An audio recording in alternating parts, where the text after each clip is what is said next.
Yo, yo, yo, welcome to another episode of the Coaching Controversial Podcast Sports Talk. I'm your host, Simply Nicholas87, and my co-host, Ty H. What's going on, good people? Hey, man, if y'all ain't subscribed to the channel, y'all go ahead and hit that like button. Hit the subscribe button as well, man. Share this. We getting ready to put out some good content coming up, man. As you see at the bottom of my name, the Spotify show will be tomorrow. So you don't want to miss that. If you don't know, it's simply explained. The title is what it is. Coaching Controversial Podcast on Spotify. So we will be doing Spotify episodes.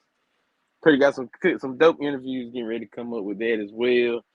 So yeah, y'all tune in for that as well. We still gonna keep going on YouTube as well, but we want to broaden the horizon Yes, to sir. another platform as Growth. well. So Growth. oh yeah, so we finna make it roll. But tonight, as you see in the title, who's next? In the words of Goldberg, who's next? If people don't know the name of the title, we're basically talking about a vacancy has opened at the Anson Senior High School head football coach position. Coach Jackson accepted the job at West Stanley, his alma mater. We wish him nothing but the best. And I want to say to a lot of people, we appreciate him because without him, we wouldn't be doing this show. He brought the idea up about it. We brainstormed on it, and we've been doing this for almost 3 years. Well, yeah, going on 3 years with this. So shout out to him for making it happen. Shout out to him for impacting a lot of young men's lives uh, outside the game of football. I've seen a lot of people that I know personally uh, have nothing but high remarks for him. No matter the wins or losses, he wants you to succeed in life, and we wish him nothing but the best at his new endeavor. And he's a good guy. He's always welcome to the show, and we're gonna wish him the best. And we're gonna get into the night, Tyrell. Yeah. Before I get into what I got to get into, I want to expound on what you said. Coach Jackson is a fine gentleman, excellent husband, excellent father, excellent teacher, excellent molder of men, and just a great overall human being.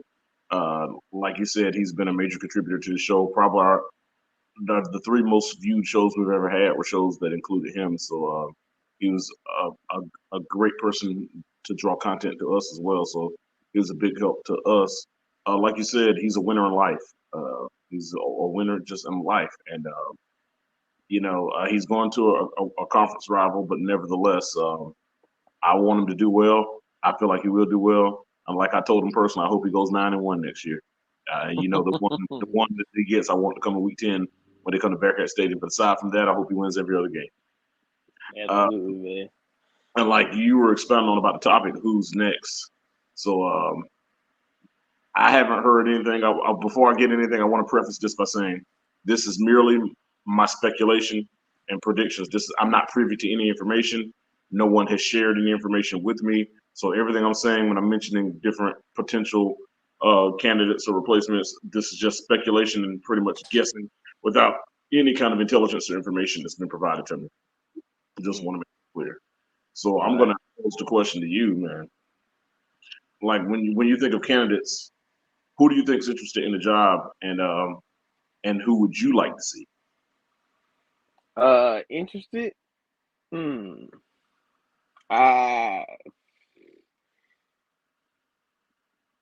that would be a good question that I would have to think about. But if you want to say candidates, you already know who's number one on my list. Yes, I do. And Uh, to what I'm thinking, and I'm thinking, and before I get into that, I'm thinking about a lot of different people. If you don't mind me, Nick, taking over a little bit, I want to break it down into different categories. So the first category I want to take in is the throwback category, mm-hmm. like people who got people who previously had success here, who might want to run it back. Right. And there are two people that come to mind when I think of that. Mm-hmm. By the way, I haven't spoken with either of these people, and I have no knowledge of either of these people being interested in the job. It's just me making a prediction or evaluating the prospectus of it. Of Mm-hmm. course, number one, I'm thinking Fred Davis. I'm thinking the all-time winningest coach in our program's history. He's had immense success with us. got to third round of the playoffs multiple times. Back when we were in the Southeastern 4A, a guy who knocked off some giants, knocked off number 1 and number 2 seeds, knocked off Garner, knocked off Chris. He's the only living former Anson coach to have ever beaten Richmond Senior.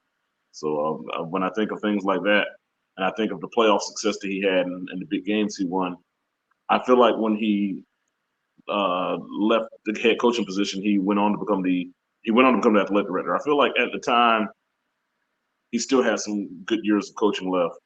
The good thing about it is Coach Davis was very young when he coached Anson in his first stint. If I'm not mistaken, Coach Davis is only in his mid-50s now, and he hasn't coached in 20 years. He still has the desire. He still has the fire in him.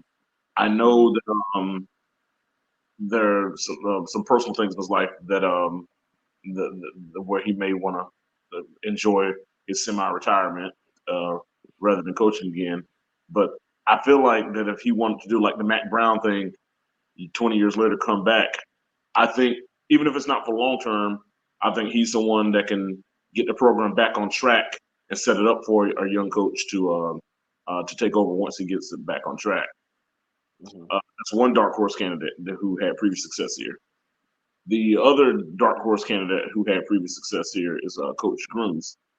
Um, Coach Grooms, if I'm not mistaken, right now isn't currently a head coach anywhere. And I felt like at the time that Coach Grooms left Anson, I felt like he had unfinished business. At the time he left Anson in 2006, he was coming off a third round appearance. He had just produced 3 Division I players who all played at the level: Trent Sturman, Barkura Rivers, and Michael. Yeah, and all of those guys were leaving, and of course another opportunity came his way, and he took a job down at in Evans, Georgia. I can't think of the name of the school, but it was located in Evans, Georgia. And he had success there too on the field. And then he went to another school in Georgia and had success on the field there too. He's currently back living in this. I was going to say 704, but I believe the 803 in the Charlotte Mecklenburg, not Charlotte Mecklenburg, in the Charlotte metropolitan area, if I'm not mistaken. He's back living within an hour's drive of Waysboro, if I'm not mistaken. He's a guy that had a winning record with Anson. He won more. He in the 4 seasons he coached Anson. His first season was a struggle. Year 1 he went 3-8, 3-9. But year he went 8-5. Third year he went 8-5. In his 4th year he went 10-4 with a third round. So he ascended during the time he was here. Then of course a great opportunity presented itself, and he took the opportunity. I still feel like if Coach Grooms came back to Anson with the talent that we have now, I think that he could pick up where he left off 17 years or so ago, 17, 18 years ago. So I haven't talked to Coach Grooms. I have no information about him being interested in the job. I'm just speaking from potential there. And I know I said too, but there's a third one I want to mention as well. And I want to make clear that I have not talked to this gentleman, and there's no information that he's interested in the job. But a third person is Coach Grooms' former assistant, Jared Troxler. Jared Troxler has gone on to have immense success since he's left Anson. He originally left Anson and joined Coach Grooms, along with Coach Kreger, by the way, down in Evans, Georgia. And then when Coach Grooms went to the other school in Georgia, Coach Troxler became the head coach of the school that Coach Grooms left from in Evans. And during the time I was communicating with Coach Troxler frequently, he was repeatedly getting to the third round of the playoffs at least. So he was having deep playoff runs year in and year out, and proved himself to be a successful head coach. I believe he ended up leaving Georgia. He's now in the state of Ohio. He's an assistant coach for one of the top programs in the state of Ohio. I don't know if he has a desire to be a head coach again, but if he does, I think he's a person who could also win an Anson. The reason being is just like Coach Grooms, just like Coach Davis, he's familiar with the culture here. He understands the demographics here. He understands the socioeconomic situation here. And I think he's a person just like those other 2 gentlemen who could relate to the community and rally the community around him and get the program back on track. So I think those are dark horses of people who have past history here. And dang on it, another one just came to my mind. But before I get to the next one that came to my mind, I want to know what your thoughts on those 3 names I just mentioned before I mention a potential 4th name if you want to use it. My thoughts on all 3 of those. I know all 3 of these guys personally. And like you said, the winning success with all 3 of them, probably the best with the 2, with just Grooms and Davis. Yet alone, we had ratting off a good number of wins with the two coaches. Fred being more of the in big games, taking out top teams, and Grooms in his rightful so took out top teams as well. He did. So those are two great candidates. I have no problem with either because I know that the ethic that they'll bring to the program is top notch. You're gonna give everything you got for both of them, and there's no not the rap because they gave everything they got for him. But those two guys, um, if you go back and you know the history, um, they have been on a consistent path. If you look at it, as far as winning seasons, playoff appearances, I don't think. Well, I'm not sure if it's any conference championships came out of the bunch, but Coach Davis, I think one. in 1994, I think, Yeah, won champion. They won one in '92, but it wasn't an outright one. It was like coach. it was a tied one, but Pernell Sweat ultimately ended up being ranked the first team in the conference by virtue of tiebreaker or algorithm or whatever. In '92, it ended up with Pernell Sweat. I believe they may have shared one in '94. Coach Grooms never won a conference championship, but he had winning records, and his teams, at least especially in this last year, made a deep run in the playoffs. So he definitely had success. So Right. the run, well, Coach Davis became the head coach in 1993, and Coach Grooms left in 2006. So you can say from 1993 to 2006, because they coached back to back. Coach Grooms was Coach Davis's successor. Mm-hmm. You could say from 1993. Well, you could even let's go back to Coach Emery. Coach Emery, God rest his soul, took over in 1989. You can Mm-hmm. argue, with the exception of a struggling season here and there, for the most part, from 1989 to 2006 was a consistent run of excellence, with a couple of struggles here and there, but for the most part, a consistent run of excellence for the Anson program. Of course, Coach Emery is no longer with us, but two of those three coaches responsible for those runs, were Coach Fred Davis, the all-time winningest coach in the program, and then of course Coach Grooms, his successor, who had a winning record as well. So we were fortunate enough to have three coaches who were successful back to back to back, and that was a good run for Anson. So that's why when I think of guys from the past, Coach Grooms is a reasonable young man as well. Coach Grooms is probably about 53 or something like that, roughly early Mm-hmm. 50s. He and Coach Davis aren't far apart in age. Coach Davis is like 55, 56. So these are men who still still have something left in the tank. Coach Davis has been away from coaching a long time, so that's something you have to factor in. He would at least have to put together a staff of guys who are abreast to the contemporary game because he's been away from it for a while.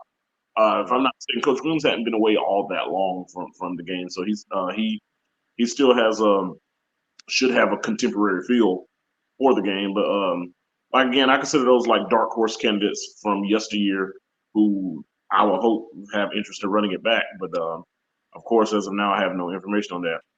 One more dark horse I wanted to mention is the current head coach of Albemarle Bulldogs, Coach Richard Davis. He's an Anson County native.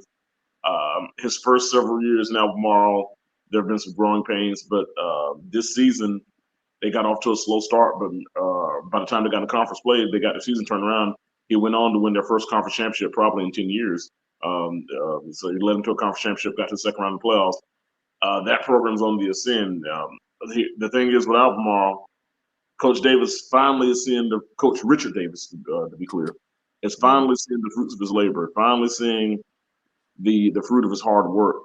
After going through all those struggles and now having the program on the right track, I wonder would coming back home be a big enough incentive for him to leave behind what he started. That part I don't know, or does he want to stay at Albemarle and finish what he fulfilled? I know Coach Richard Davis pretty well. He taught me in 12th grade. I know that he's a man who likes to finish what he starts. He's a man that he embraces the grind, and he's a man that's not quick to abandon the mission.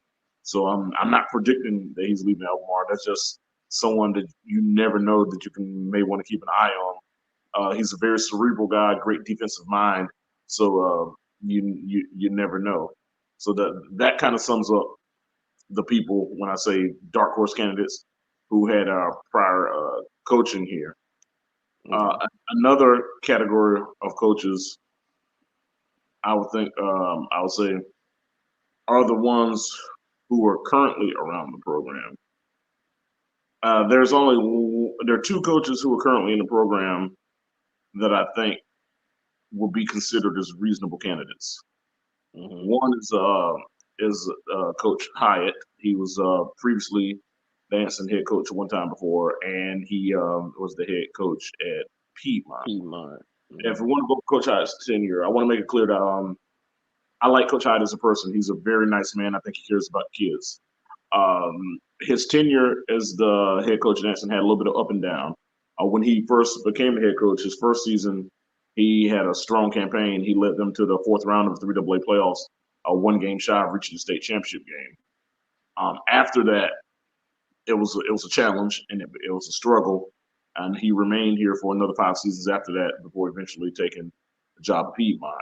When he got to Piedmont, he looked like it was a jolt of energy for that program. His first season, they were decent, and then the next couple of years, I believe there was some struggle as well. And then, if I'm not mistaken, he went on to become the offensive coordinator at Porter Ridge before returning to Anson. We talked to Coach Hyatt back during the spring season at Anson Senior High School, and he was kind enough to share a little time with us. And I remember when I asked him why did he come back to Anson County, and he said, it's home. He wanted to see his boys grow. Just over the last few years, his oldest son was a starting quarterback. He has another son who's the JV quarterback. I don't know if he's interested in the opportunity of being the head coach and molding his second oldest son and then seeing where that can go, or if he's at a stage in life that right now he just wants to help out whoever and just be a supporting member. That part I don't know, but I'm not saying that he's the lead candidate for the job or anything like that. But it wouldn't surprise me if he was a candidate, given it has previous head coaching experience with us and at Piedmont, and the fact that he's currently on the staff. Another person who I believe at least was on the staff last year, that I think would be a viable candidate is Landon Allen, who's the defense coordinator. Now, Landon Allen's from West Stanley as well, so I don't know if he's following Coach Jackson to West Stanley or will he remain at Anson. That part I don't know. If Coach Landon Allen is remaining at Anson, he's a guy that many people consider a young up-and-coming coach who may one day be a future head coach. I don't know if that time is now, and I don't know if the place is Anson, but sometimes people want to take what would be a risk and go for the young man who appears to be maybe in his late 20s and take a shot in the dark and who knows, maybe see if the relatability is there. What I will say is I've seen Coach Allen run the program one time back against Piedmont in the middle of the season. Coach Jackson had to leave that game, and Coach Allen took over, and I thought his game management was solid. And JB, what's up? And he led Anson to a victory in Coach Jackson's absence. So I know Coach Jackson is really high on Coach Allen, and that's a guy that he trusts. Coach Jackson going back to West Stanley, of course, as we mentioned at the beginning of the program. I don't know this for a fact, but I would not be surprised if Coach Allen joined Coach Jackson at West Stanley, because to me, he was kind of like one of Coach Jackson's right-hand men. But I want to know your thoughts on those two names as well as the guys who are already a part of the program. Hyatt, like I said, they're great people. As far as Coach Hyatt, I've known him since I've got to high school. I mean, he was at the time, I think he was a receivers coach, or might have been a helper of the receivers. Because he wasn't a quarterback coach yet. But I would say, it's not a bad choice. I mean, like you said, most people go through struggles as coaches. It just depends on the situation. I mean, I'm pretty sure his name is in the hat but like you said, I'm not sure if he'll take it or not. Um, and Coach Landon, that's a question mark to be determined. Don't know if he's going with Coach Jackson or he's going to stay and put his name in the hat. Um, both good human beings. I don't see any issue with either. Um, you know, they already hear the program. They know how it works. But I like I said, I have some names that I think that should be a candidate. They may have not even had the opportunity to be a head coach. I got like three names, just three. We're gonna make your three names the main event. That's gonna be like the big reveal. All right, my three names the big event, but Yeah, I mean I don't have any problem with Coach Landon or Coach Hyde. I think they're great people. Like I said, they're great leaders of young men, and where the future may hold for them, I wish them the best. Hopefully, it's a up and up for somebody. If their name is in the hat, I do not know anything. Don't know any answers. I'm like T. I'm just giving my opinion, my thought on the situation at hand. okay. The next category or grouping of coaches I want to discuss are big name coaches who are currently not coaching anywhere. So I'm going to repeat that: big name coaches who are currently not coaching anywhere. Okay. The first one I want to name is Coach Steve Tannehill, or Scott Tannehill, whatever his name is. Mm-hmm. Former South Carolina Gamecocks quarterback, former Chesterfield Golden Rams head coach, former Union County, South Carolina Yellow Jackets head coach. Those of you who follow college football, if you follow the South Carolina Gamecocks, Coach Tannehill was a starting quarterback for South Carolina back in their early 90s, if I'm not mistaken. He also coached the late great Gaines Adams, former Clemson defensive end, former first round draft pick Gaines Adams. He coached, God rest his soul, Coach Tannehill coached Gaines Adams. So he's coached high level talent. Coach Tannehill has a track record of being a program builder and a guy to take a malign program and turn it around. Prior to the mid 2000s, the Chesterfield Golden Rams were, you could say, one of the laughing stocks of South Carolina football, even the laughing stock of Chesterfield County. When you thought of Chesterfield County, you thought of Pageland Central, you thought of the And Sherrall Sherrod. Braves, and then sometimes McBee, but, Mm-hmm. or people down there, McBee, as they call it. Mac. Yeah, but the Chesterfield Golden Rams were considered a laugher. Coach Tannehill won 3 consecutive state championships with the Chesterfield Golden Rams. He took Akeem Johnson, who has Anson County ties, but I won't even bother that. He took Akeem Johnson, won back-to-back championships, and then in his fourth year there, he won the third straight championship with quarterback Seth Truesdale. Even after the 3 championships, went on to have continued success until he left and went to Union County in South Carolina. And for those of you who do not know, Union County is between Chester, South Carolina, and Spartanburg, South Carolina, down Highway 9, close going towards Spartanburg. For those who don't know, Union County, he didn't replicate the success he had at Chesterfield and Union County, but he still, I mean, he had marginal results in Union County. It was more of a challenge, more of a struggle there. But nevertheless, he's proven that he could turn a program around. I like his style of offense. He's a guy who's an aggressive head coach.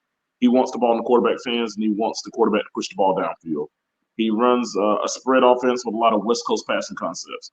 It's a lot of rub routes, a lot of intermediate stuff like dig stuff, and then he does that to set you up for the downfield passing game.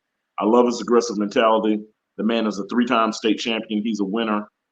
He should be abreast with the culture here. He lived in Chesterfield for several years. Chesterfield is only 18 miles south of Anson High School. Chesterfield High School is only 18 miles south of Anson High School. He's a guy who's competed again as a head coach.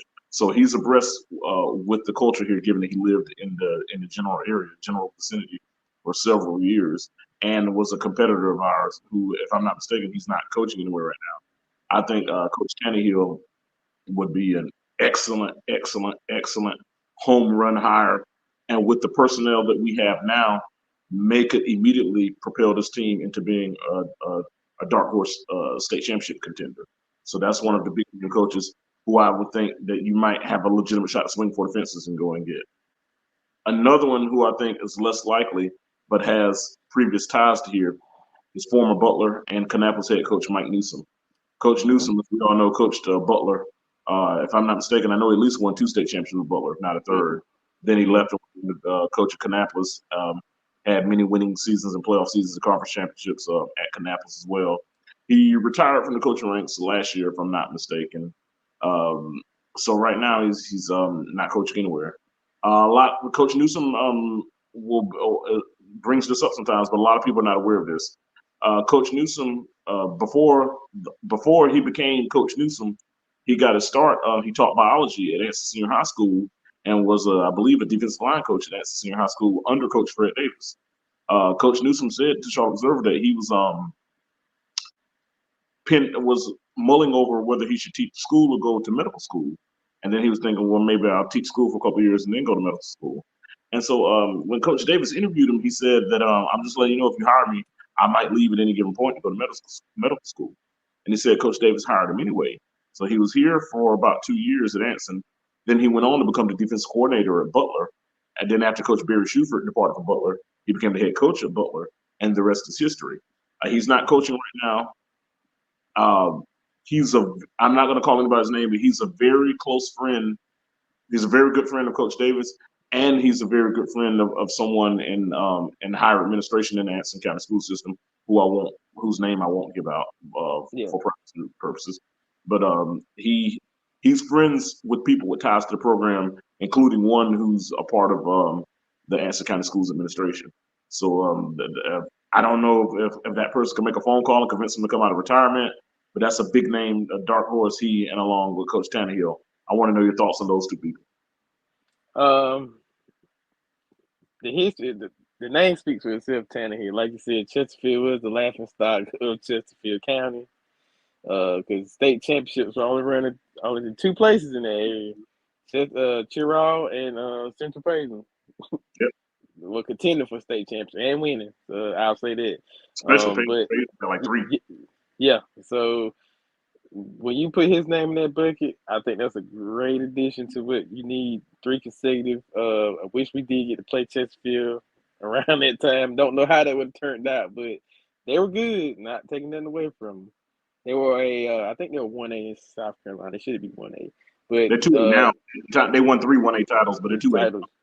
So they had a quarterback that could sling it. In those first 2. Beast. Yeah, he could sling it and run it, but mostly could sling it. He had a good quarterback IQ.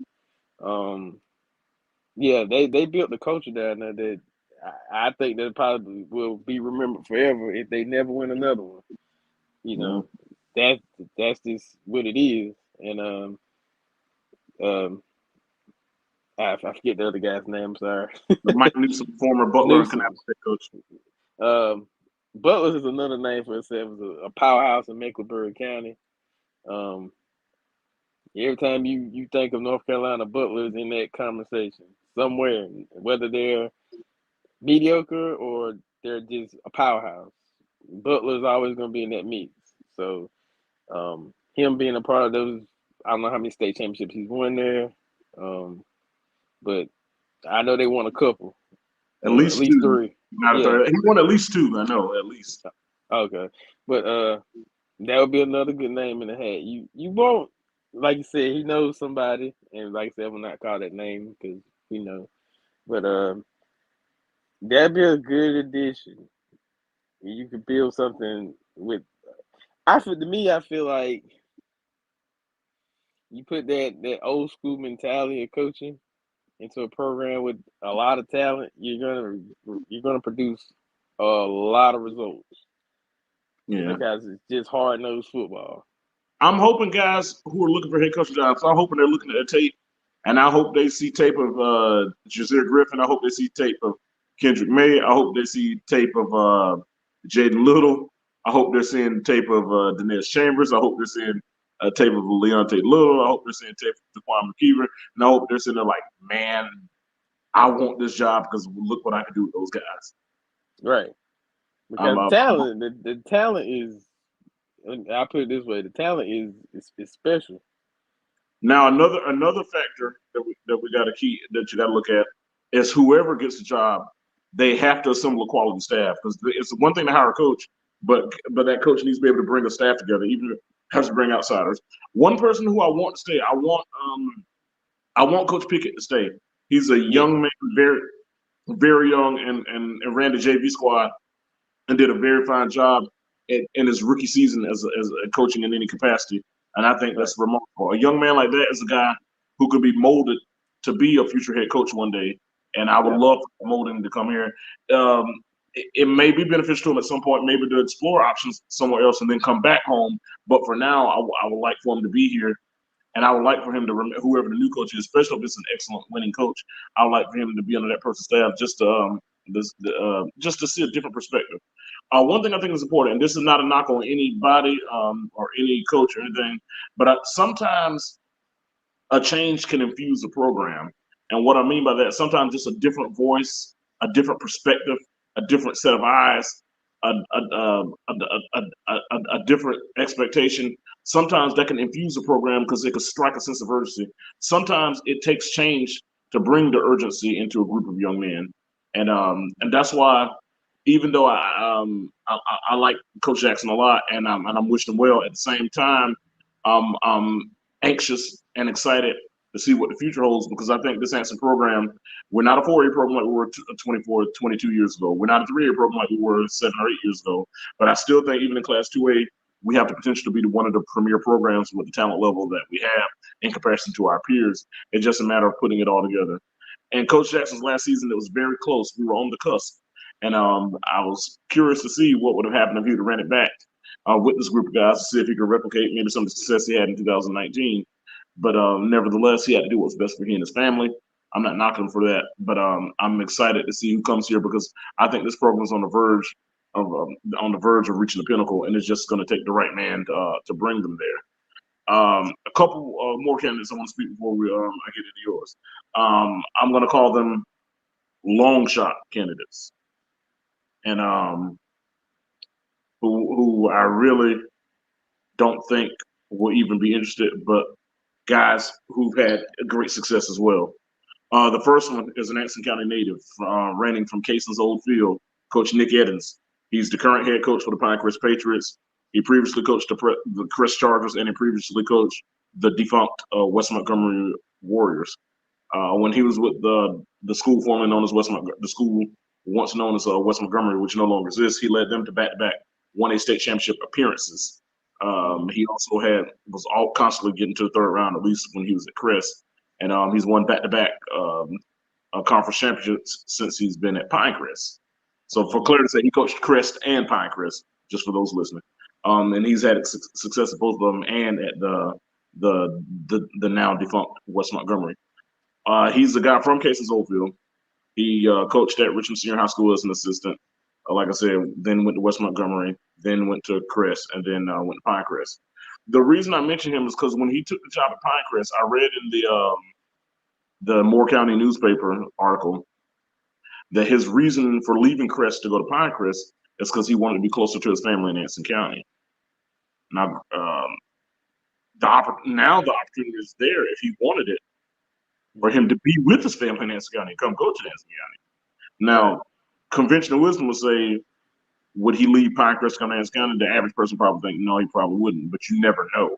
We don't know what his motivations are or what his personal priorities are. So you never say never. But I don't expect him to come to Anson or pursue the job at Anson. But it's one of those dark horse things where you might say, hey, keep an eye on that. He's an Anson native. His desire was to be close to Anson. Now the Anson job is available. Would he leave that good situation in Pinecrest to come to a situation of uncertainty at Anson? That's the part I don't know, but that's someone that you still might want to think about. Another name is the John H. Holmes in Edenton, North Carolina, their head coach. They're a 1A school, by the way. Their head coach, Paul Hoggart. And I'm Mm-hmm. sure everybody that's listening to this is from Anson County know good and darn well who Paul Hoggart is. The Yep. last head coach to win a state championship at Richmond Senior High And School. Richmond. Yeah, Mm-hmm. Paul Hoggart was the head coach on that 2008 Richmond Senior High School championship team. He was a close protege of Coach Ed Emery and colleague of Coach Fred Davis. He was an assistant to Coach Emory and an assistant of Coach Davis. He also previously coached as a head coach at South Caldwell. I don't think that stint was as successful, but he succeeded Coach Emory at Richmond Senior, and 2 years after succeeding Coach Emory, he went on to win a state championship. He ended up leaving Richmond Senior to go to the Edenton Holmes, which was a surprise move given that Holmes was a 1A school and he left a 4A powerhouse that he had recently won a state championship with to go to a 1A school. So we know size and classification doesn't necessarily factor in his decision making.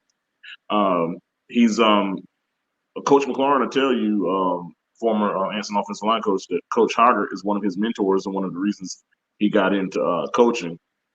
Coach Hoggart is probably he's on the mature side of life, so I don't know how many more years he plans on coaching or how far he is from retirement. But it wouldn't be a complete shocker if he decided to make his last run and at senior high school, which is kind of where his name got established when he was an assistant coach under Coach Emory and then later Coach Davis. People are going to have mixed opinions about Coach Hoggart, but at the same time, no matter what you say about him, he led a program to a 4 AA state championship in 2008. That's something that can never be taken from him. So he has championship pedigree. He's had success at Edenton Holmes. They're in the playoffs with a winning record every year. So he knows what it takes to win ball games. He's kind of an old school guy, but that old school approach may be the jolt that our guys need. What are your thoughts on Coach Edens and Coach Hoggart? Coach Edens, like you said, native from Anson. Coach that Chris is a powerhouse. Let's not get that twisted. For everybody that has their little thoughts and opinions about in that group, Chris is a powerhouse. Whatever classification that they're in now and what they used to be in, they're still a powerhouse. Mm-hmm. He's had winning success. He's took a Pinecrest team that now back in the 90s that wasn't bad but wasn't good. Pinecrest was a homecoming team in the 90s. Let's keep it real. Yeah, there's a homecoming team. We'll put it that way. But now they're beating Richmond like they own them. Yep. They're taking that conference that Richmond owned for years. Yep. And making it theirs. And like you said, it's a long shot. I'm not gonna say it wouldn't happen because, like you said, he wanted to be close to the family, and the opportunity is presenting itself. So the ball is in his court. And with Coach Hoggart, most of you know, Coach Hoggart did win a state championship in 2008, 2009 with the Richmond Senior with a NFL player, might I not add, that was a running back at the time, Melvin Ingram. Melvin was gone by then, I think. No, he was there. He was still there? Well, he was senior or something? Yeah, he was there. He was running back. Yeah, he was there that year. I think Darnell was gone. Yeah, Darnell was gone. So when Nelson and all them played against Melvin in 06, he was a sophomore then? I think he was a sophomore, yeah, because he junior won 07 and senior 08. And then in 09 he went to South Carolina. Mm-hmm. Okay, my bad. Yeah. So I mean he's a current starting linebacker for the Miami Dolphins, I think, if I'm mistaken. I remember Melvin was a wide receiver back like 06 and 07, but go ahead. Yeah. But again, that shows you the man beat at the time I think Independence was undefeated, beat them to get to the championship. Independence was 13-0 and they went up there and beat them beat them soundly too. So so winning is not the problem with him. So again, you may feel how you feel that he coached for the enemy, but what they say, the enemy of my enemy is my friend. Yeah, and at this point, if my enemy wins all the time and there's someone who won with my enemy and he's wanting to help me win, then let's bring him aboard. Yeah. So I'll take that any day. So again, that's another good long shot, but it's never in the dark. Long shots happen. Yeah, and now you got these 3 men that you've been saying you got. I want to hear who you got. My 3, it's a mix between coaches that used to be here and coaches that are coaching elsewhere but are from here. I'll put Okay. it that way. We'll start from 3. My first choice, um, and I know it might sound like a long shot. Coach Krager. Ooh. I'd say Coach Krager. We know the success he had when he was here. The attitude, the caliber of the pedigree of winning. I think that would be another good addition if he brings his own staff in and motivates the culture to get back to those winning ways. I think that'll be a real good candidate for the job. But it could be a long shot. But like I Where said, is long Coach? shot. Where is Coach Krieger now? Hmm, good question. Do not know. He's around. I don't think he. I don't think he out of. I think he's somewhere in between these two states. Okay. I feel like he's in between the north and the south. That's why I feel like. I could Okay. be So, wrong.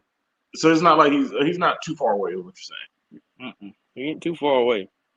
Um, my second choice. Um, I know this might really sound like a long shot, but I would love to see. Uh, I can't call the guy's name now. He coached Richmond Senior, I think, back in the '90s. saying. And Darryl then Ball? yeah, That ain't happening. But go ahead. yeah. Well, I would love to see him. I don't know if he's still. I think he's I don't still even think kicking Darryl around. Ball is still coaching, man. But that'd be another good one. That's just a long shot. That's definitely a long shot. But I'm here. I'm listening. That's a long shot. But he had a winning pedigree too. Oh, he won Uh, state championships. It's just been so long. long Then ago, he, yeah. then he went to South Brunswick and bombed out at South Brunswick, and then I never heard from him again. You know, his Yeah, brother coached at Scotland and coached at Chris Mark Barnes. But go ahead. yeah. And that would be just another good thing. Now I actually have 4. I'm gonna make this one my honorable mention. All right, but my number one is my number one. But my honorable mention, I think I know he has been a grad assistant coach at Clemson. But while we get our old Good native one. Stefan Anthony That's a good back one. in the business, that could not be a long shot. That could actually be a possibility. Yeah, man. That would I think they can go two ways. If it work, I don't. I know he's been like you said. I'm glad you mentioned that because he wasn't even on my mind. Mm-hmm. Um, and for those who don't know for those who don't know who Stefan Anthony is, he's a former All ACC linebacker at Clemson. He played his high school ball at senior high school. He was a 5-star recruit. ESPN had him ranked as the number 1 outside linebacker in the country coming out of high school. He went on to become a first-round draft pick by New Orleans Saints. Played 5 years in the NFL, and most recently was a grad assistant coach at Clemson University as alma mater. For the record, he's a graduate of Clemson as well. He graduated with a degree in sociology. So he's a very intelligent brother. He graduated top 10 in his high school class. He's a junior marshal. So this is a guy who definitely has the intellect and the brains as well. Um, when it comes to Stefan, Stefan just recently got into coaching, but at the same time, it could also be a positive. I think of like Devontae Holloman and what he's done at Rock Hill South Point, former NFL player whose career got cut short due to injury. A few years after his NFL career ended, he went on to become the head coach of Rock Hill South Point. I would it would be interesting to see if a guy like Stefan Anthony would be interested in the job, could take the job, and the fact that people know who he is, knows his pedigree and what he means to his community, he might could infuse a jolt of energy into that program. That's a great potential dark horse pick. And if he has that desire to do it, I think he has the brains to do it. I think he has the organizational skills to do it. And the fact that he is who he is, I think that he'd be able to put together a quality staff as well, because I think the infusion of energy he would bring will have people gravitating towards him to want to coach with him, and will have players that want to come out and play for him, knowing that he knows the formula to get to D1 college and to get to the NFL. I think guys will love the opportunity to play for and work with him. Right. Mr. Gatewood, thank you for coming in, man. He said I like that Stefan's young and hungry. That's the direction it should go, in my opinion. I agree. I think that would be. I think that is the joke.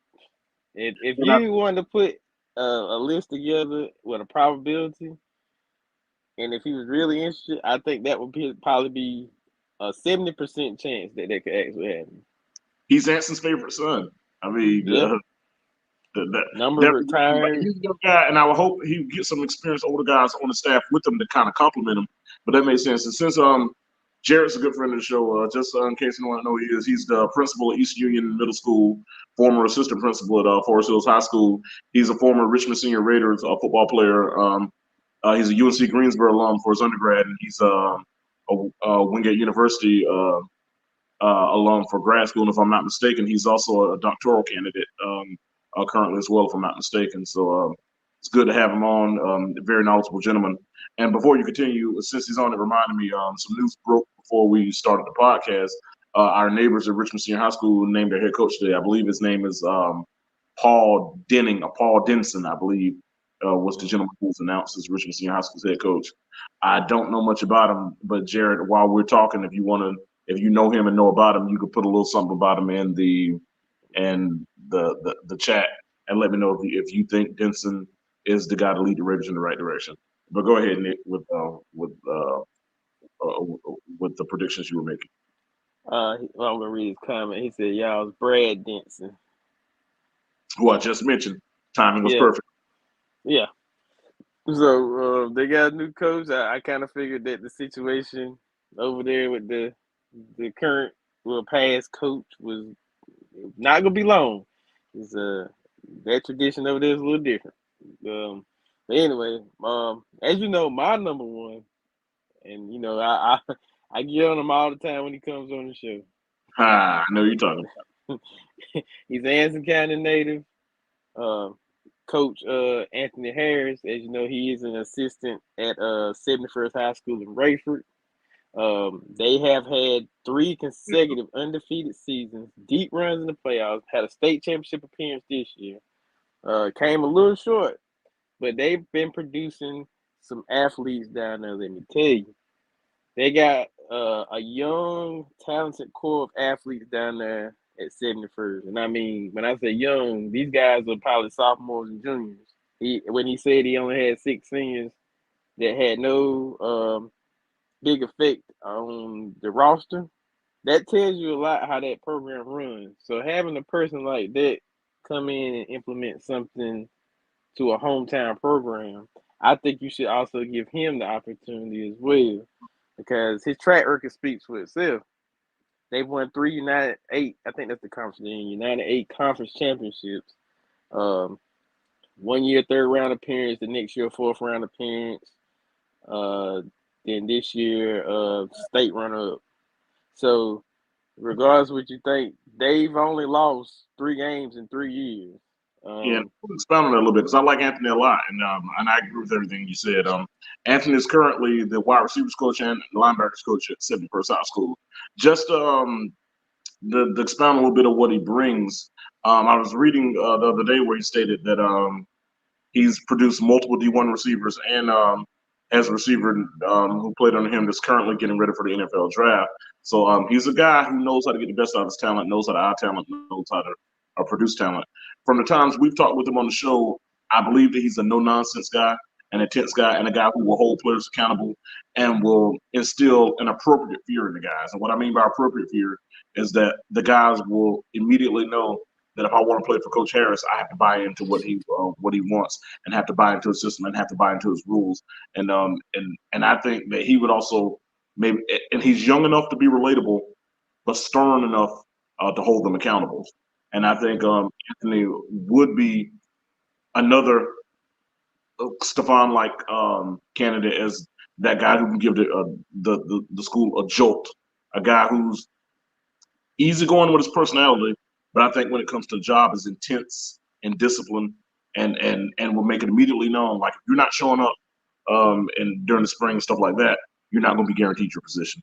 I think he's the type that can instill that kind of accountability and let the players know that yes, I need you, but at the same time, I need you to buy in before I can use you. And I think right. Anthony brings that to the table. The key is, does Anthony want to leave the situation? Anthony's in a very good situation out there in Cumberland County at Fayetteville at 71st High School, a team that just came off a state championship appearance, 3A runners up. A team that bringing a lot of guys back who may have an opportunity if they go next year to run it back and potentially win the state Win championship. state championship. Mm-hmm. Does he want to leave that situation to come down to a situation of uncertainty? That's something I do not know. That's something that, if he's interested in the job, something that I'm sure he'll evaluate. And but just to your point, I think that's a great uh, a great candidate or a great potential person to consider for that job, given that he's a hometown guy, but he's been away long enough to have a different set of eyes Yeah. on to have a different perspective. Working with championship caliber coaching staff, and I feel like he'll be able to implement that same culture and bring that same culture to senior high school. So that's a great choice you mentioned. Denson State championship at 97, 98 went undefeated as a quarterback, former OC at Richmond. Under Teal, first Raider alum to be named head coach. All right, well, we're going to see what Richmond Senior does. And for the record, I know you see me with this green on. This is not for Richmond Senior. This is the Charlotte 49ers. We got a basketball game tonight against the Rice Owls. So I'm rocking my Charlotte 49ers gear. This does not say Raiders. It says Niners. Just want to make it clear. Niners. Harris would be a home run hire. I agree. Like between him and Stefan Anthony, I think those are. If you put that at the top of the list, I'll say yeah.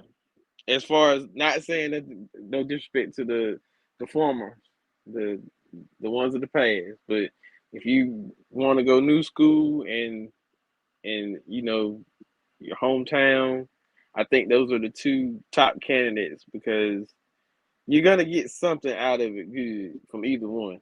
I don't see nothing bad out of neither. And both of those guys, they're new school, but they're old school. They have new school relatability, but have old school work ethic and values. Mm-hmm. So that's the perfect balance. So But feel true student athletes. I agree with everything that Gatewood is saying. So those like Gatewood said, that's home run type stuff that you're talking about there. So two of those three candidates you mentioned, the last two you mentioned, are definitely guys that if it ended up being theirs, I would be too happy to see it because it would infuse an energy that's been missing for the program for a long time, and that's no disrespect on our previous departed coach. No disrespect to him. It's just that I'm saying that, but sometimes that change of voice and that infusion of energy can jolt the program, and I think the time is now for that to happen. On the flip side, I think Coach Jackson's going to do the same thing at With when I say Stanley. infuse energy at West Stanley. Coach Morton at West Stanley, when he resigned, in the back of my mind, I was wondering would Coach Jackson be interested in that job, but I hadn't talked to him about it. Then, of course, I found out a couple of weekends ago that he ended up accepting that position and taking it. The reason I feel like Coach Jackson will be successful at West Stanley, first of all, he's at a place where he understands the culture there. He's from there. That's his alma mater. Number two, the community is already embracing him because he's a legend there. He's one of their favorite sons. Number three, I feel like he's going to be dealing with an administration that supports him, allows him to do things, and provide him the resources he needs to show what he can do. And I think that he's going to have success there. And I think that he'll have a winning record there too for his tenure there. What I'll say about Anson, whoever Anson hires, the administration is going to have to allow the head coach to do his job. The administration is going to have to allow the head coach to have the resources to do his job. Budgeting, allocation of funds, allocation of the weight room, those type things, allocation of funds to get a quality staff. Those are things that the administration can't be like David Tepper here. The administration has to allow the head coach to run a football program without having to answer to multiple people. It should be a partnership between the central office, the principal's office, the athletic department, and the head coach. Everyone needs to be on the same page. It needs to be a partnership, and we don't need to have this thing where one person seems to be on one page, one person seems to be on another page, and then the other person seems to be on an entirely different page. We need everybody on one page because when these three departments are not all on the same page, the biggest loser are those kids out there. So whether there are differences of opinions, differences of philosophy, got to make sure that we're on the same, that everyone's on the same page, so the kids can be put in the best position to be successful. Yeah, I agree. You need all of them to be in line as one. And once a line of communication is formed with all three, I think things will run a lot smoother. no misunderstandings. Everybody's happy. You got to come to some common ground. At some point, you're gonna have to let whoever this new coach is have control of his team. And And it's no not to. I'm saying this. I'll let you. And I'm gonna say this: it's no not to whoever the AD is and whoever the principal is. well, I mean, we know Y'all, they we are. know who they are, but Chris Denson's I the principal. This is not a diss to anybody. These are just the names. Because I mean, yeah this is factual. Chris Denson's the principal, and Randy Jordan's the AD. Both men I have very good relationships with, and I like personally. But this is just. But the statement that I made is still a statement that the principal, AD, and head coach need to all be on the same page.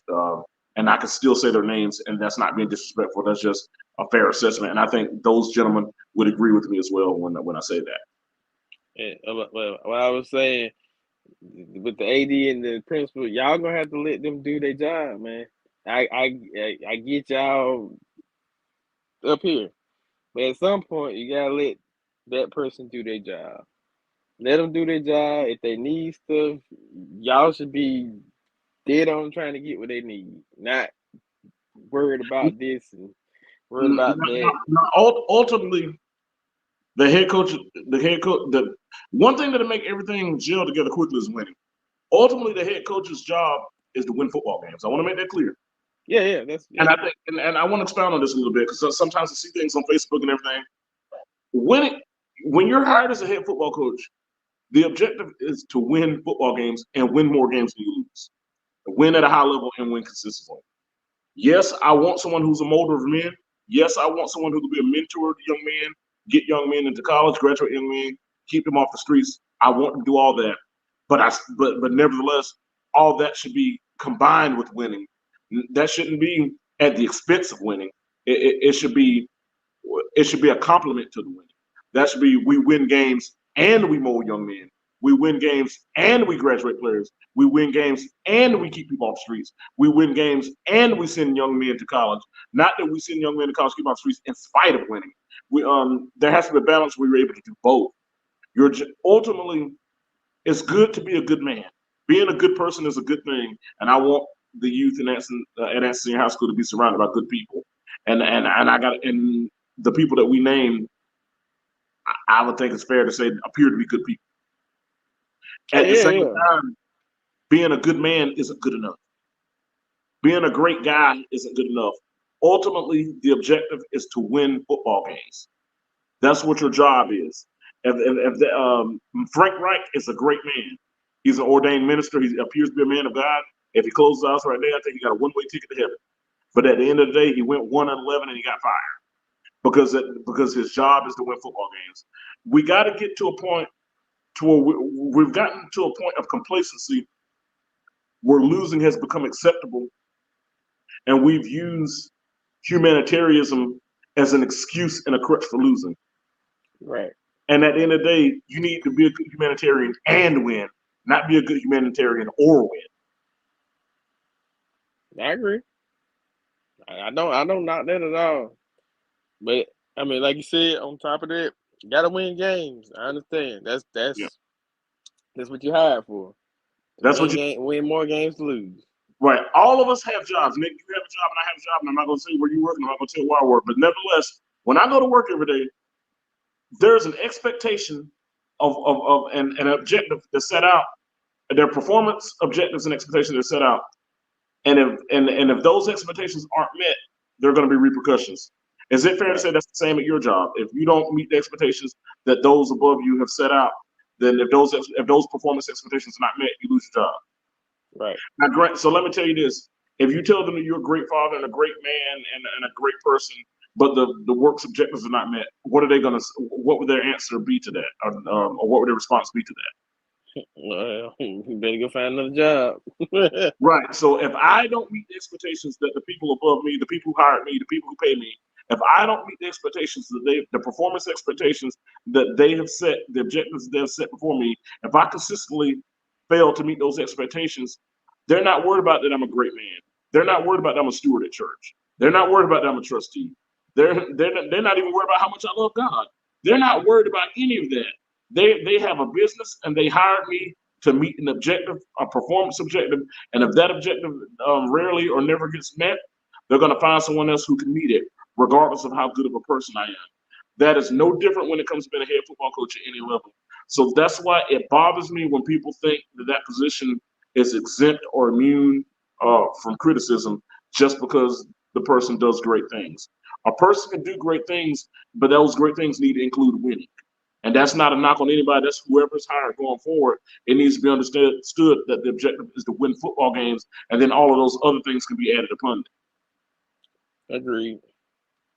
But I get what you're saying. I'm not arguing nothing. I 100% agree with you saying. But when this new person comes in, if they actually they need an adequate staff and they want to bring this person in, let them do it. Mm-hmm. Let them do it. Don't argue it. Don't fuss at it. Don't bicker about it.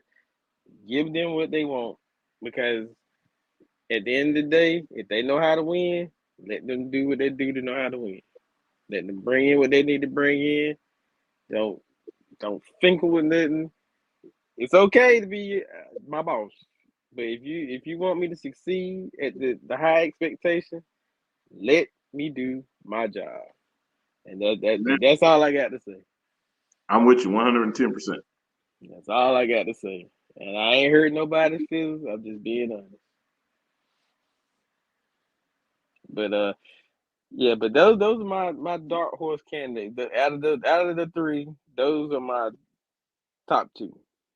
Who do you think the Carolina Panthers are going to hire? It's hard to say, man. You got a lot of legendary head coaches out here scavenging for jobs right now. You got Pete Carroll, who is I don't want to hire a 72-year-old man or however old he is. you got Bill Belichick out here. I don't want. Is he bringing Tom Brady with him? I doubt it. Then I don't want him. You got Dan Quinn, probably more than likely. He can go to Seattle or where he want to be. I don't want him. Mike McCarthy, more than likely by the end of the month. That one scared me because it wouldn't shock me if he gets fired. And that one, I want him to what. I hope he doesn't get fired just so we don't get him. Who else is out there? Jim Harbaugh. Jim Harbaugh, but I feel like that Jim Harbaugh thing is gonna play as long as it can. Honestly, me in my opinion with that Jim Harbaugh situation, I don't think he's gonna leave college. I think he is gonna leave. You think he leave Michigan? He ain't got nothing to prove. He won a national title now. Beat Ohio State 3 years in a row after losing his first 6 to him, and went on to win 3 straight Big Ten titles after the Ohio State won them all the previous 6 years, and then or even more than that far it goes, and then went on to win a national championship this year. I mean, at this point, and he's the thing about it, he's successful no matter what level. He was good at Stanford. He was good with the San Francisco 49ers. Good with Michigan. He met with the Chargers the other day. The only deterrent I feel is that Temper is bossy and like micromanage, and Harbaugh is not the dude you're gonna micromanage. He's the one that's gonna tell you to kisses, you know what, and if you don't like it, he'll just quit and leave. That's how Harbaugh is. Harbaugh. Well, I think in that situation, my bad. I think in that situation with Carolina, I don't think he want to come there. Well, here's the thing. I said Harbaugh has the propensity to wear out his welcome sometimes. Yeah, because Harbaugh, he's not considered a nice guy. He's a prick. Mm-hmm. But I don't care how nice he is. He wins ball. He's a winner. There you go. That's all that matters. Right. But the thing is, Temper likes to boss and control and instill fear and intimidation as the owner of a franchise. Jim Harbaugh is a guy who's intimidated by Nome. And that's why I think. Go ahead. What I was going to say is, let me ask you this question. It's a theoretical, it's a long shot question. Go ahead. It could happen. Do you think, let's not even count this year. Let's count the next 3 years from now. All right, I don't know what the future would be with the Panthers. But if the success does not continue and the expectation is not met, like you've been seeing a lot of empty seats in these home games, do you think it's time to replace owners? If it's that time. How are you going to replace them? You got to get 24 other owners to vote them out. That's true. They are a coach. He's not going anywhere. They're still making profits, even when the seats were empty. The season tickets in the PSL still got sold. He's making buku money off the team. He ain't going anywhere. You can forget that one. Only way that he gets gone is if he gets accused of something inappropriate with a lady, or if he gets accused of something racist. Those are only two ways he's going. Otherwise, Yep. he ain't going anywhere. Just like the Clippers. I like my man Jerry Richardson and all that. But otherwise, he ain't gonna. If he doesn't get accused of if he doesn't get accused of a crime or something hate fueled or racist or sexist, something like that. If it's not anything egregious, then he's not going anywhere. I mean, the man's worth $20 billion, the richest owner in the league. He's not going anywhere. It's just a matter of him allowing the football people to do their job and quit micromanaging.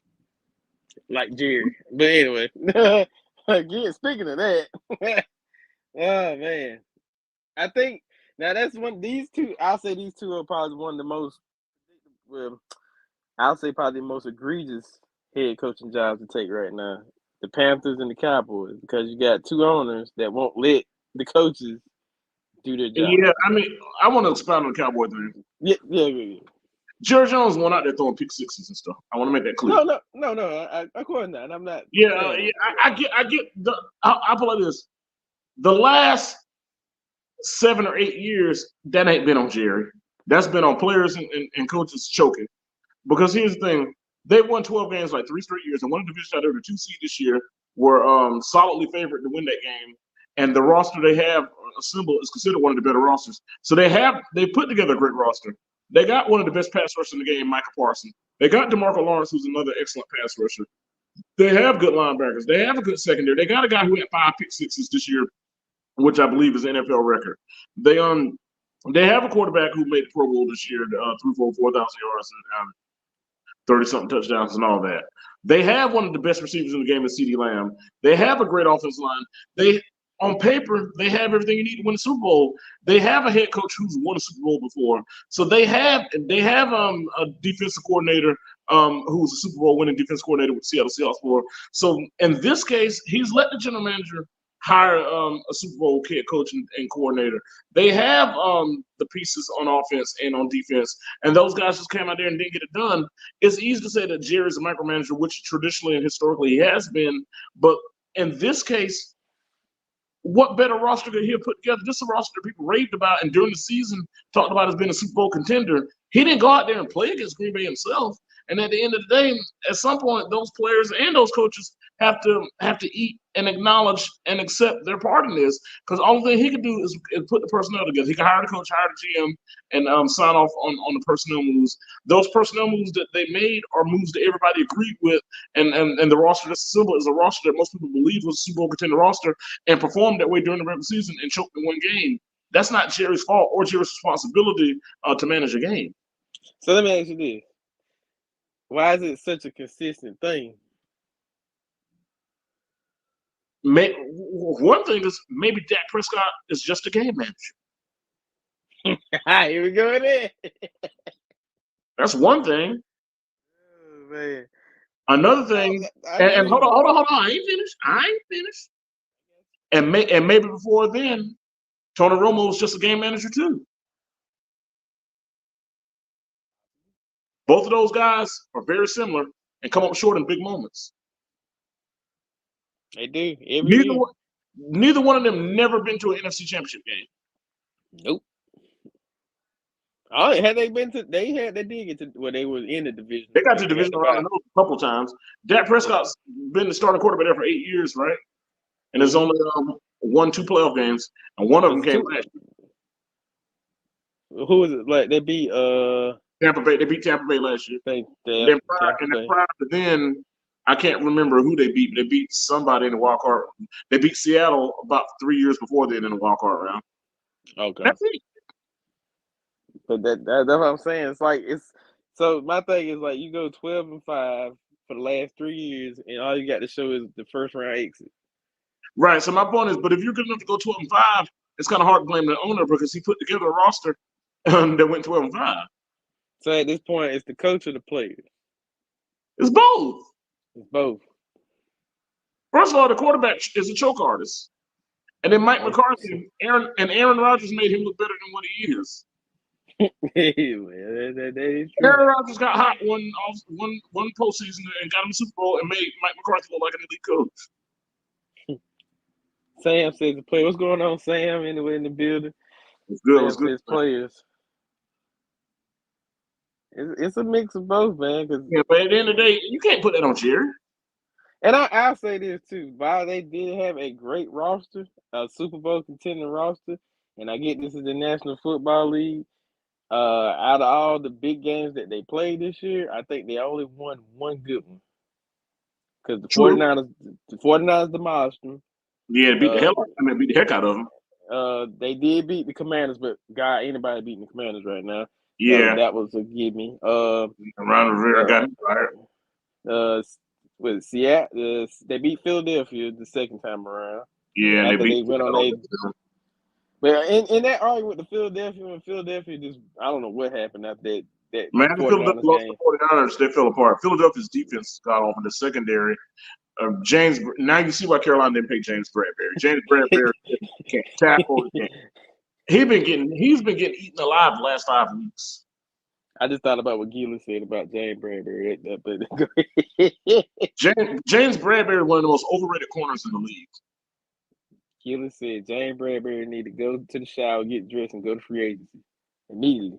If James Bradbury playing like in cover 3 zone scheme or whatever, he's fine. But you trying to have him Philadelphia like the blitz slot and then try to have him lock people down man to man. James Bradbury ain't that dude, and he doesn't have great ball skill either. And you know what really bothered me last night? It's not the Baker Mayfield, but they made him look like he was like a world beater last night. Because that secondary didn't tackle. You see how many missed tackles, how many touchdowns they got off of missed tackles? 10 missed tackles last night. Man, and you know what? What bothered me? I hate to say this, and people will get mad at me for saying this, but I've seen it mirror the way that Anson tackles in the secondary sometimes too.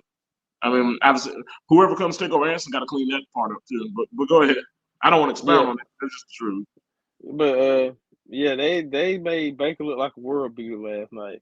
And I know Baker's a decent, not a good quarterback, but a decent. He's all right. He's a middle of the road. He's a middle of the road quarterback. But last night I feel like he probably played, if not one of his better games in his career. Yeah, but I'm not gonna call him great because you got to realize he's on his 4th team in 6 years, his 3rd team in the last 12 months. So right. First pick and draft, been in the 6-year career, been on 4 different teams, been on 3 teams within the last year. So I mean, he has expectations, but he's not the worst quarterback in the world. He's an average middle of the road quarterback. I mean, coming to that thing, if he played for the 49ers, he would be better than Brock Purdy. I can agree with it. That's a fair statement. Yeah. Yeah, Bucks do got big time wide receivers. Yeah, Mike Evans and Chris Godwin, yes they do. And Eagles have a poor secondary, so that's a bad mixture, a bad combination. That's oil and water. That ain't gonna mix. And then now you're looking at Philadelphia situation next year. You got potentially 2 people jumping into free agency. I'm pretty sure they're not coming back. AJ Brown's free agent, right? AJ Brown, Brandon Graham, and I think Fletcher Cox. I know they said Fletcher getting old over, yeah. Yeah. But I mean a team that could use him, they would love to have him. No. Yeah, but then he might end up like Warren Sapp when he went to the Raiders and stuff. You just never. Brandon Graham is still usable. Yeah. Jason Kelsey announced he's retiring. Retirement, yeah. After for people who don't know what it is, that's the other Kelsey brother. The center. He has Super Bowl rings, so I mean. Who did he win? He was there when Nick Foles, or after Wentz got hurt, Nick Foles led him to one. Yeah, okay. Yeah, that one.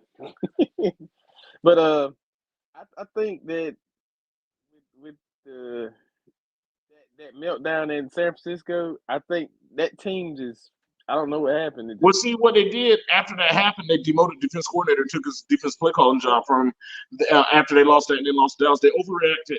And then the defense even got worse after they did that, when they should have probably just ran the course, and they overreacted to a couple bad games. And I blame Nick Sirianni for that. And Sirianni's gonna have to answer for that. And my thing is, like I was listening to today, a lot of made the same point. You gotta give the same criticism when they winning, when they losing. The mistakes, because like you said, those things come back and bite you, and it bit them last night. And unexpectedly bit him. I think I was on somebody. Yeah, and on offense, not having AJ Brown made it really difficult too, man. Yeah, that's true. And I like somebody. I mean, that's part of the game. Injuries are part of the game. I'm not making excuses. I'm just saying, but that we knew it was going to be a tall order without AJ Brown playing. Yeah.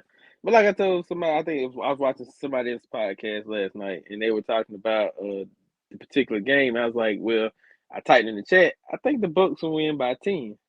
And it's like, are you crazy? It's like, nah, I'm not. I was like, you take it how you want to. Given the degree of difficulty, Tampa Bay has played the last 3 games a little bit better than Philadelphia has. Yeah, Philadelphia hadn't played well the last 6 games if we were going to go there. And They Tampa won last what, week, one game I out of the told someone that last last six? night. Yeah, one out of the last 6 games. He lost to the Giants. Yeah, last night I was hanging out and watching the game at a bar, First and Goal Bar and Grill at University Boulevard. If anybody's interested in going, and I was having that conversation with a buddy of mine when he was like, "Well, the Bucks went 9-8, Eagles went 11-6." I'm like, "Yeah, but the Eagles are a tale of two seasons.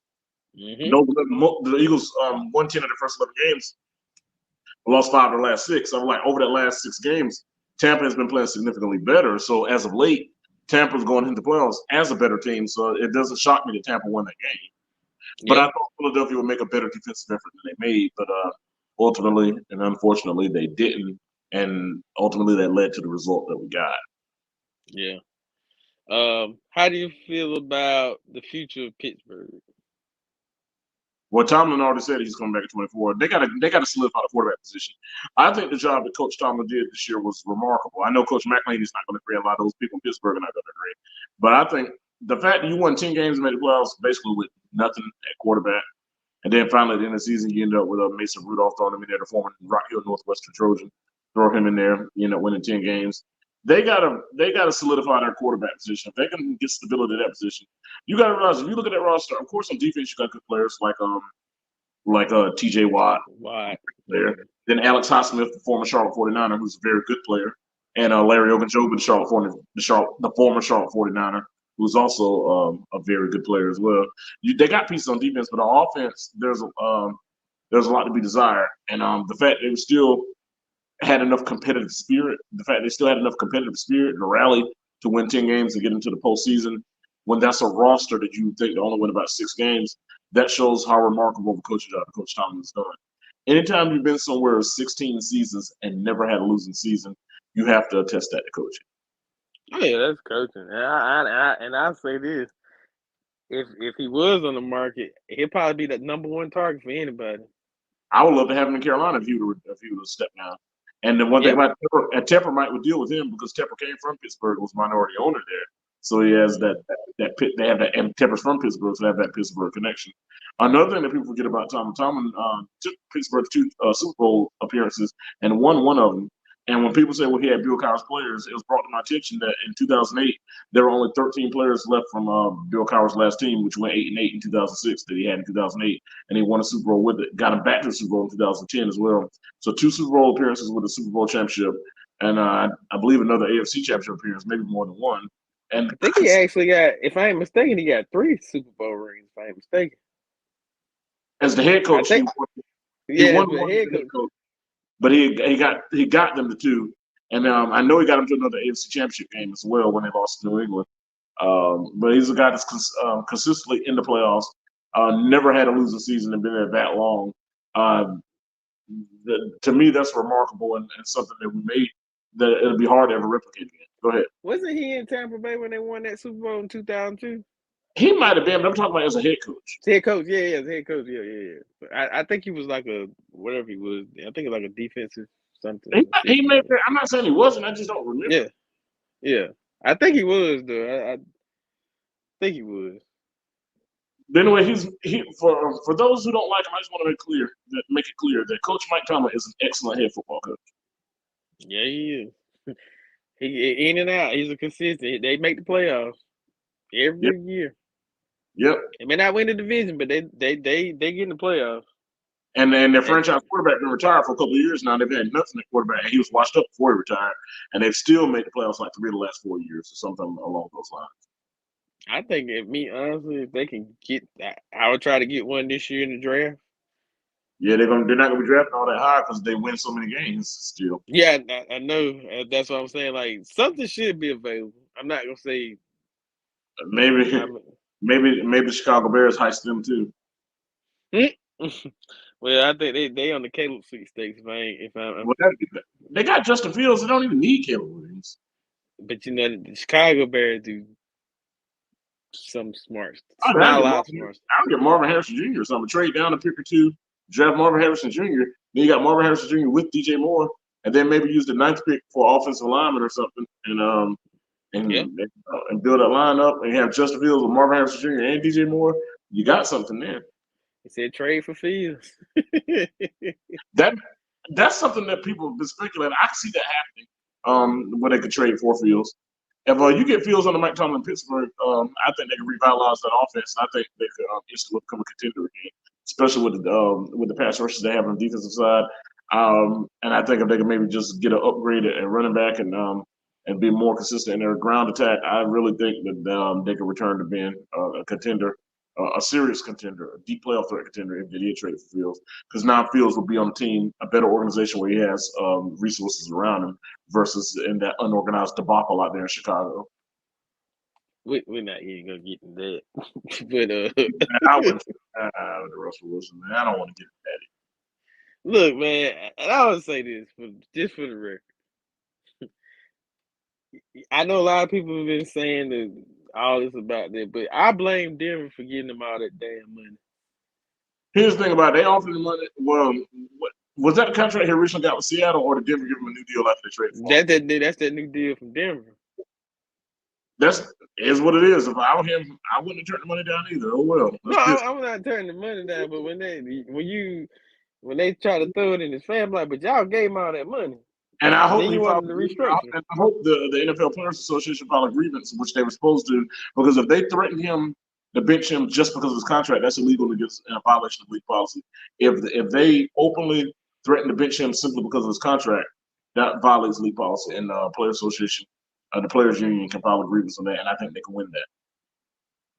I think that's what actually happened, because I mean, well, he said that's what happened. Yeah, so I'm just saying, like, you can't tell me that they bench him for Jarrett Stidham because they felt like Jarrett Stidham gives the best chance to win. Jarrett Stidham doesn't even have any business being in the league. There's only one reason he's in the league, and I won't even say what it is. Anyway, hey, I didn't want him when he was in New England, but here we are. I didn't think he was that good when he was at Auburn, but I'm not even gonna get into that. Yeah, you know how it goes.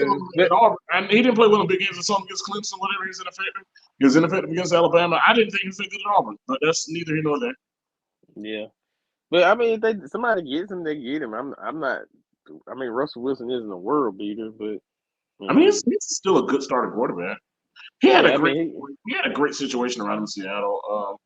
I always thought that he was decent, but I never thought he was great. But in Seattle, he had all the right resources and great coaching. Just like Geno Smith looks like a decent quarterback in Seattle. So a lot of what you have around you and the system as well. I mean, he's still a good starting quarterback and can help somebody. Russell with a good run game and a defense. Yeah. Right. If you have those things, he can. I mean, he could be helpful in Pittsburgh, but do Pittsburgh want to get a 35, 36-year-old guy, or would they rather go younger and get a guy like Fields so they can have for many years? I think at this point, Pittsburgh, if me, like you said, I think I'd rather go with the younger guy at this point. You need a franchise quarterback. You get Russell now, how long will you have Russell? Right. That's the question.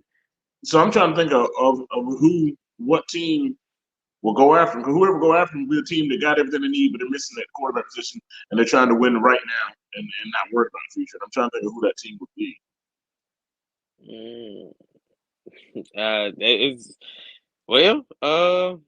Right now the only teams I know that actually need a quarterback, Atlanta.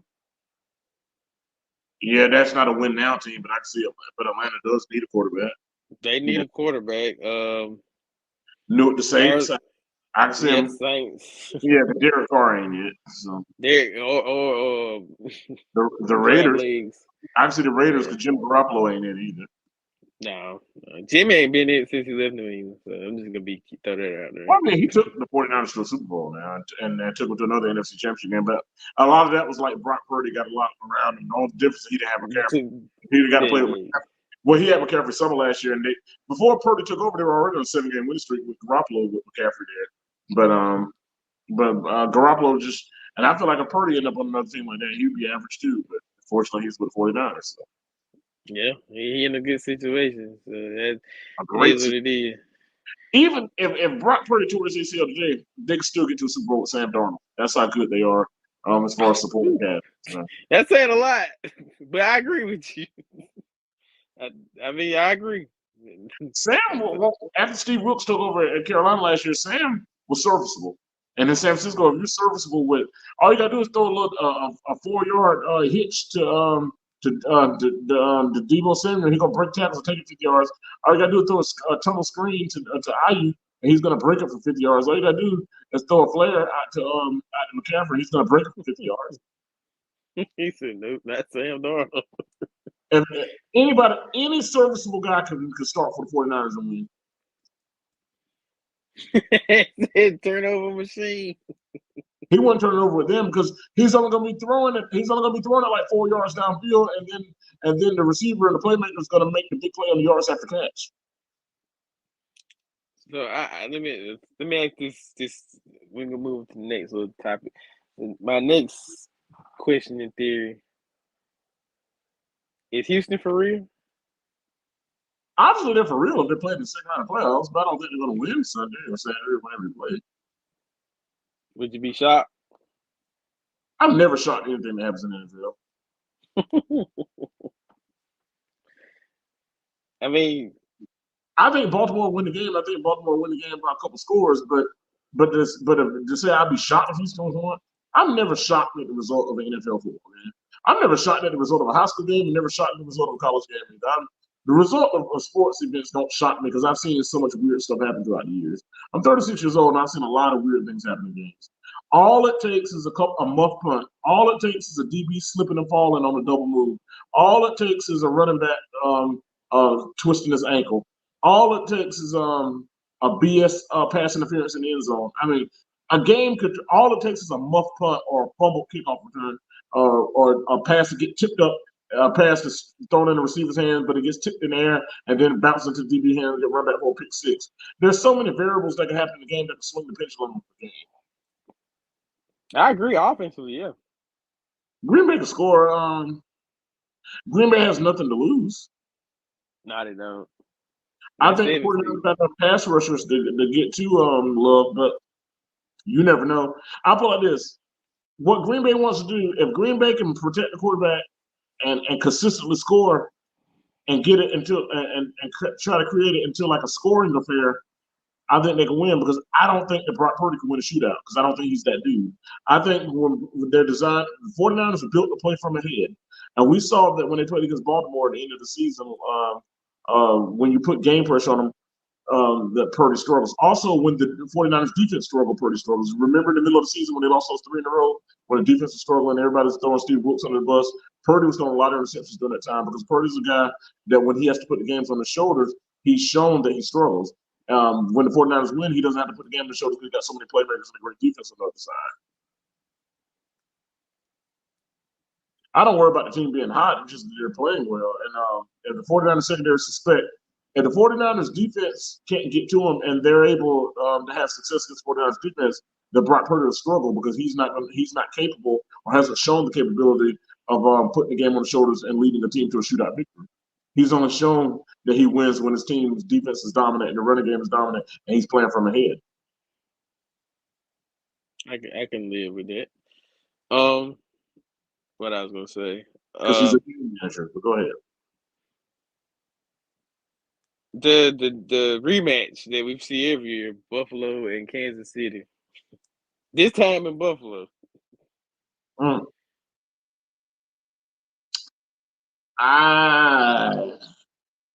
leaning Buffalo. I'm gonna say Kansas City wins and nobody. Ooh. You think we get the turnover, Josh? This game? He said, yeah. Because I was quite shocked that he didn't turn the ball over yesterday. It shocked me a lot. They're better than Pittsburgh. That's just all there was to it. I mean, I think KC beats Buffalo, and I think Baltimore beats Houston, and I think Baltimore beats KC in the AFC Championship game and goes to Super Bowl. Lamar Jackson MVP. Me personally, I think McCaffrey should be the MVP, but I wouldn't be upset if Lamar. Yeah, I'm about to say, I think Lamar's probably gonna win it because I think Lamar's gonna win it, but if I was voting, I would vote for McCaffrey. Yeah. When was the last time a non-quarterback won that award? Whenever Adrian Peterson won it. That was like 2009 or 10. I want to say 2013. I don't remember the exact year, but the year 2012. he ran for Baker about Mayfield was the last non-quarterback to win it. 2,000 I'm gonna yard give you, I'm gonna season. give you another. I'm gonna give you another trivia. Who's the only defense player to ever win league MVP? I think it was Lawrence Taylor. Yep. Yeah, Lawrence Taylor. Lawrence Taylor's the only one. Since we're doing that, who's the only primary defense player to win the Heisman? Charles Woodson. Yep. I know my football a little bit now. You got to throw me a loop ball here. You know, I'm pretty knowledgeable with the game. I know you are. I know you are. I just try to keep it sharp. But I wouldn't be surprised if Buffalo wins this one. Like I wouldn't be shocked. I mean, I think it's like one of those last second field, one of them 24 to 20, 27 to 24, 24 to 21. One of those win it on the last possession kind of games. Yeah. And for those Dolphins fans that thought they had a chance Saturday, the Dolphins, when they lost 3 of the last 4 games, through 12 games, they were 9-3 and had a 3-game lead on their division. They ended up losing the game to the Titans, which ended up being a bad loss. Lost to Buffalo again in their own building in Miami.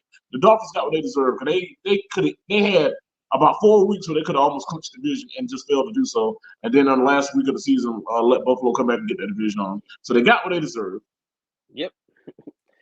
A cold trip to Kansas City. And I blame that on Coach Mike McDaniel. He makes the game harder to be sometimes. I'm not really. I don't like I said. That's just me. I'm not sold on him. I don't like Miami. But I think Mike McDaniel will over coaches, and then with Tua Tagovailoa, he's 1 sack away from being in the nursing home. At some point in time, I've never seen a guy that every time he gets tackled, his head has to bounce off the ground. I've never seen anything like that. I get concerned every time I see him get hit because I'm scared his concussion history scares me. Yeah, especially that one he kind of like just seized up, and I'm like, yeah, and his hands locked and all that. Yeah, I remember that. Yeah. At some point in time, is it time to go shopping for? You were talking about Lord needs to stop playing football, man, for his own health and safety. Yeah, he's a Luke good player. Did it. He's a good player, but he takes way too many unlucky bounces to the head. Luke Kuechly did it. You know, great linebacker. Kuechly wasn't as bad as Tagovailoa.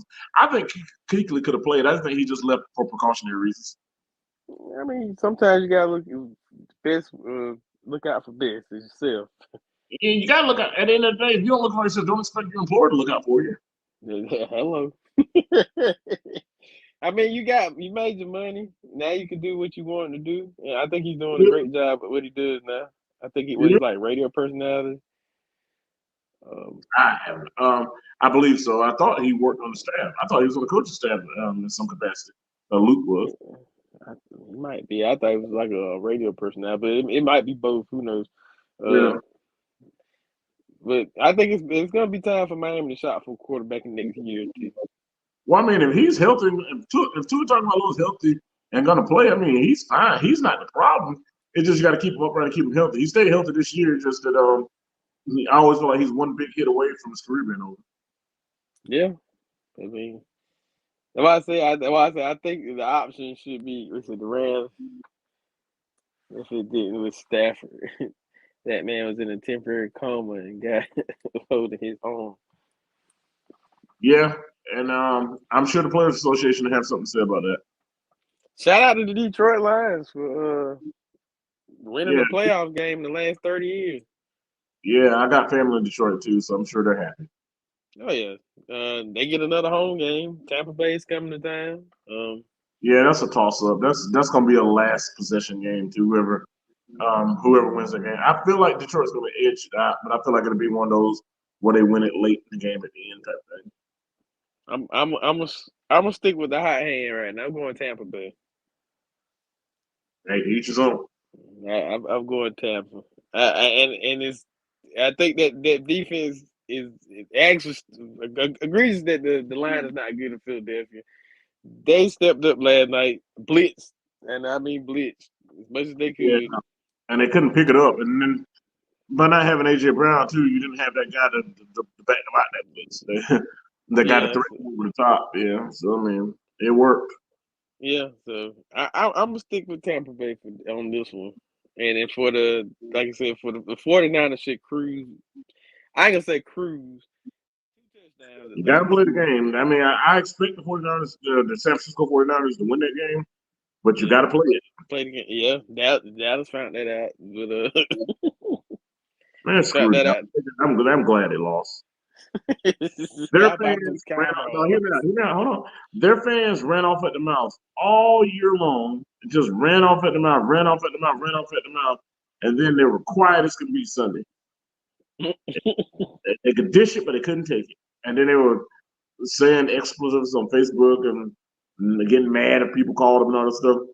If you dish it all year, be ready to take it when you take the L. Just take the L sometimes and quit being so pathetic. Learn how to take an L and lose with grace. Yeah, I mean, like y'all ain't like Yeah, y'all hold on. winning. Learn how to lose with grace because you ought to be used to it.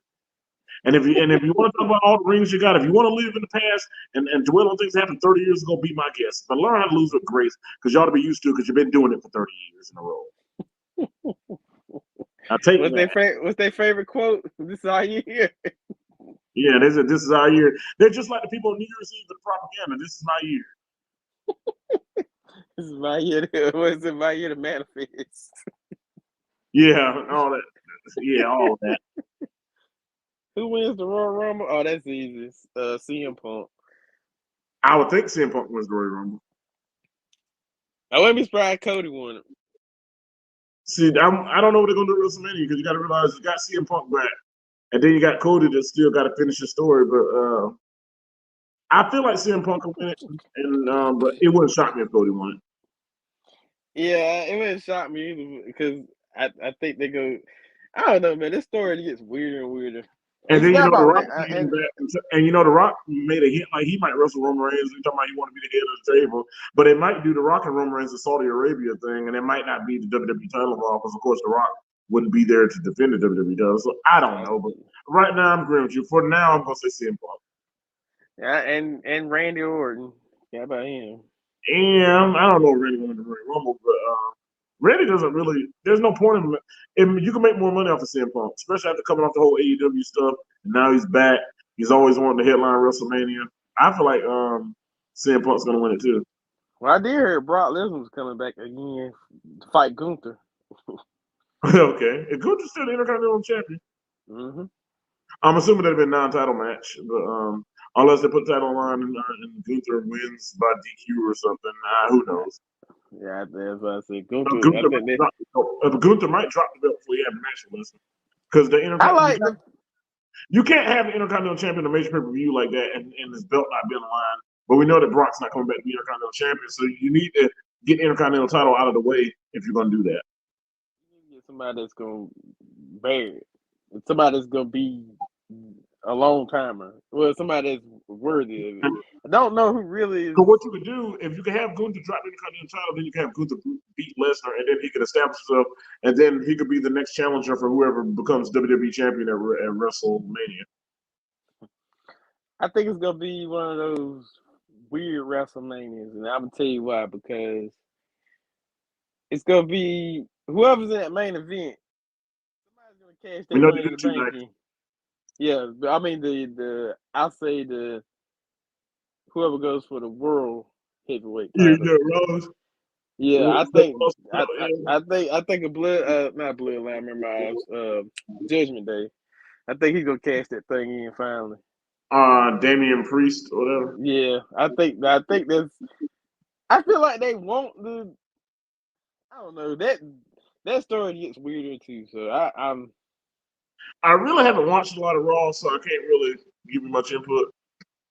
Since Seth got hurt, yeah. Like legitimately hurt or kayfabe hurt. I think he got legitimately hurt. I don't know how the extent of the injury, but I did read that on Turnbuckle Exposed. I hate his voice. I'm your visionary. I hate his. He sounds like the. I like the fact that they try to make him look like Joker. the Joker and kind of a mix of the Joker. You put a little bit of Rick Rude in it. It's that type of character. I ain't that But crazy. but But I mean, I don't know who the Royal Rumble is a mystery this year. But I Yeah. mean, as far as not the winner of the actual Royal Rumble, but I want to say it's gonna be one of those things like when The Rock and the Big Show had that whole thing with the who foot hit the ground first. Feel like they're gonna try to do something like that. Hey, man, we'll see. January 27th, Royal Rumble. Oh Um, yeah, you can watch it on Peacock. It's a WWE Premium Live event. oh yeah. Always say. I know I don't watch it that much no more. I mean, I keep up. When I watch here, I catch a little bit of Dynamite here and there. I ain't watched it since since Collision. I ain't watched Collision in a while. So Man, I it's been watch. a I catch couple usually months. man. I hang out a little bit, so but I catch like bits and pieces of Dynamite. But I can't. When I see stuff like dudes sticking a hand in his pocket and pretending like he's kicking someone, they just stand there and watch him do it. I change the channel. I'm sorry. It's I think at this point NXT is just a lot better, Yeah. and that's saying a lot. Oh yeah. Congratulations to Kenneth Crawford, who the world knows as Montez Ford, and his wife Bianca Belair, who's real name Bianca Belair, for their Hulu TV show. I actually got to talk to Kenneth a couple of weeks ago, about 3 weeks ago. I was at his sister's Christmas party, and she had him on FaceTime, and I got to talk to him, and it was good to Okay. catch up with him. I was like, man, we need you on the show. But he got a lot going on. But if he's watching, I'm gonna say it again. Kenneth Crawford, Montez Ford, come on, man, we need you on the show. I'm gonna aggravate you until you come on. We'll get him one day. He'll be available one day. But I can't wait for the show to come out. I think it's gonna be one of those. Man, I would love to Good. get him on to talk about the show. Yeah, that'd be good. To promote the show and whatnot. And, The show is the after party. yeah. At the party, at the hotel. No, The hotel lobby. Yeah. but We do yeah, we ready for this. Was it February 2nd? I think that's when it is. Groundhog's Day. Man, I can't stand smoke. And DJ Who Kid called him the big Hawaiian dude. I hate when he be moving when people be getting ready to do a move. He just walk Yeah, he off. just step out the way. That's like he stood at TNA today, man. And then, you remember the one the dude jumped off the turnbuckle? He just walked out. He just looked at him like, I like Samoa Joe, man. I can't stand. I didn't like when he was in WWE. I say that. He was all right. He got hurt a lot in WWE. He got concussions. They stopped him from wrestling and put him on commentary and stuff. He's like a Taz. Man, I mean, it is what it is, man. But Yeah. I'm getting sleepy, man. I want to check out All some right. cool, Well, man. we're finna close it on out. We're finna pull it back, pull the bus back into the bus parking lot. No doubt. Final thoughts. I'll give you the flow, my brother. Hey, man, I'm in good spirits. I'm happy. Again, I'm happy that Coach Jackson got himself in a good situation where he can have the resources to showcase what he's capable of doing. At the same time, I'm excited for the next chapter at Anson Senior High School. Whoever Anson Senior High School hires, sir, I want you to understand that there's an expectation and a pedigree of winning here, and we expect you to win, and we expect you to win immediately. Secondly, you need to be abreast with the community. You need to understand the community. You need to understand the demographic of the community, and you need to understand the culture of the community and become embedded with that community. Thirdly, um, we'll appreciate whatever you have to do, whatever you can do to help the community, but ultimately, your primary goal and your primary focus should be winning and winning at a high level. Whoever you are, when I say winning at a high level, I mean conference championships and putting us in position to compete for state championships. I'm excited. I'm happy, and I can't wait to see what the next chapter is. All right. Uh, with all that being said, we appreciate everybody for popping through, man. Sam, Mr. Gatewood, Mello, JB, appreciate all y'all for coming through, man. Public service announcement, because I like doing these now on TikTok. My public service announcement for today. Let me think.